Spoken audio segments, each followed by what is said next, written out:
Mamma's dishwash liquid. Soft on hands. Swaraj പറഞ്ഞ വാക്കുകളാണ് എനിക്ക് ഓർമ്മ വരുന്നത്. ഒരാളാണ് അവശേഷിക്കുന്നതെങ്കിൽ ആ ഒരാൾ പാർട്ടിയായി മാറും. ആ വാക്കിന് വസ്തുതാപരമായ ഒരു ഉത്തരമാണ് കൊച്ചിയിൽ കഴിഞ്ഞ ദിവസം ലഭിച്ചത്. അതെ, കെ.ടി. ജലീലിനെതിരെയുള്ള പ്രതിഷേധ പരിപാടിയുമായി കഴിഞ്ഞ ദിവസം BJP-ക്കാർ തെരുവിലിറങ്ങി.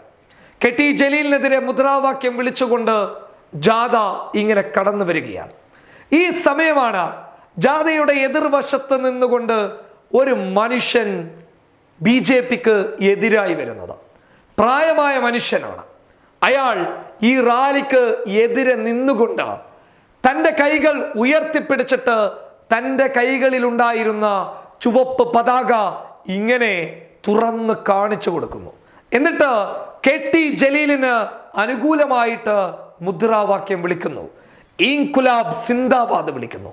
അദ്ദേഹം ഉയർത്തിക്കാണിച്ചത് കമ്മ്യൂണിസ്റ്റ് പതാകയാണ്. അദ്ദേഹത്തിന് എന്തറിയാമെന്ന് ചോദിച്ചു കഴിഞ്ഞാൽ അദ്ദേഹം വാട്സപ്പ് ഉപയോഗിക്കുന്നില്ല എന്നുള്ളത് നമുക്ക് വ്യക്തമായി മനസ്സിലാക്കാൻ പറ്റും.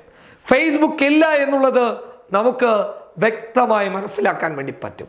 സോഷ്യൽ മീഡിയയോ അല്ലെങ്കിൽ സ്മാർട്ട് ഫോണോ ഉപയോഗിക്കുന്ന ഒരാളല്ല എന്ന് തന്നെയാണ് സോഷ്യൽ മീഡിയയിൽ നിന്ന് ലഭിച്ചിട്ടുള്ള വിവരങ്ങൾ. അപ്പോൾ എന്തിനാണ് ഈ ജാഥയ്ക്കെതിരെ വന്നത് എന്ന് ചോദിച്ചു കഴിഞ്ഞാൽ തൻ്റെ പാർട്ടി ഒരു പ്രതിസന്ധിയിലാണ് എന്ന് ആ മനുഷ്യൻ തിരിച്ചറിഞ്ഞു. യഥാർത്ഥ കമ്മ്യൂണിസ്റ്റുകാരനായതുകൊണ്ട് തന്നെ അത്തരം പ്രതിസന്ധി ഘട്ടത്തിൽ പാർട്ടിക്ക് താങ്ങായി തണലായി നിൽക്കേണ്ടത് തൻ്റെ ആവശ്യമാണെന്ന് ആ പ്രായമായ മനുഷ്യൻ തിരിച്ചറിഞ്ഞു.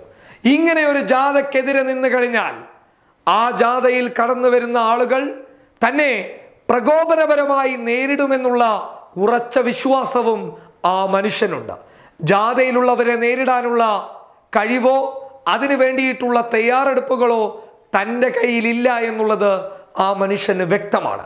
പക്ഷേ പാർട്ടി പ്രതിസന്ധിയിലാണ്.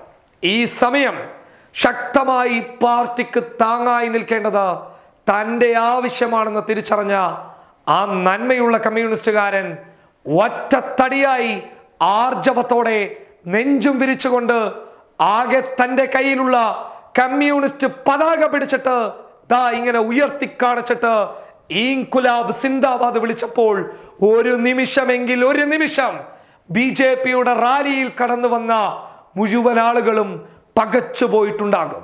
അവിടെ BJP-യുടെ റാലിക്ക് വേണ്ടിയിട്ട് സംരക്ഷണം ഒരുക്കിയിട്ടുള്ള പോലീസുകാരുടെ കണ്ണ് തള്ളിപ്പോയിട്ടുണ്ടാകും. അതെ, ഇവനാണ് കമ്മ്യൂണിസ്റ്റുകാരൻ. സ്വരാജ് പറഞ്ഞ ആ വാക്ക് ഇവിടെയാണ് യാഥാർത്ഥ്യമാകുന്നുള്ളത്. അവശേഷിക്കുന്നത് ഒരാളാണെങ്കിൽ അയാൾ പാർട്ടിയായി മാറുമെന്നുള്ളതിൻ്റെ നേർസാക്ഷ്യമാണ് കൊച്ചിയിൽ കണ്ടത്. ഈ വീഡിയോ നവമാധ്യമങ്ങളിൽ തരംഗമായി മാറിയപ്പോൾ അദ്ദേഹത്തിൻ്റെ പിന്നിൽ നിന്നുള്ള ദൃശ്യമാണ് സോഷ്യൽ മീഡിയ ഏറ്റെടുത്ത് പങ്കുവെച്ചത്. അദ്ദേഹം ആരാണ് എന്നുള്ളത് അറിയാൻ പലരും കൊതിച്ചു നിന്നു. ദാ ഇപ്പോൾ അദ്ദേഹത്തിൻ്റെ ചിത്രവും വന്നിരിക്കുകയാണ്. അതെ, പിന്നിൽ നിന്ന് നമ്മൾ കണക്ക് കൂട്ടിയതുപോലെയുള്ള ഒരു മനുഷ്യൻ തന്നെയാണ്. പ്രായമായ മനുഷ്യൻ, ഒരു പക്കാ കമ്മ്യൂണിസ്റ്റുകാരൻ, യഥാർത്ഥ കമ്മ്യൂണിസ്റ്റുകാരൻ, ആർജവമുള്ള കമ്മ്യൂണിസ്റ്റുകാരൻ. News desk public Kerala.